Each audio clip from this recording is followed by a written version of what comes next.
শোনো, ঘুমান্ত অবস্থায় তৈরি হওয়া কোনো স্বপ্ন যদি ভেঙে যায় তাহলে তেমন কিছুই হয় না। কিন্তু মানুষ জেগে থেকে যে স্বপ্ন সাজায় তা ভেঙে গেলে জীবনটাই নষ্ট হয়ে যায়।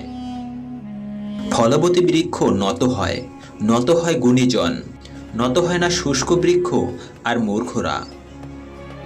ধৈর্য ধরো, শান্ত থাকো, কথা বলো কম, খুব পরিশ্রম করে যাও, সময় তোমার আসবে, সেদিন জবাবটা দিয়ে দিও।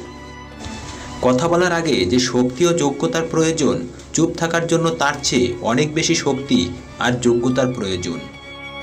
জীবনে পিছিয়ে পড়া বলে কিছু নেই। মনে রাখবেন, টিকেটের লাইনের শেষ ব্যক্তিটাও একসময় কাউন্টারের সামনে ঠিক পৌঁছে যায়।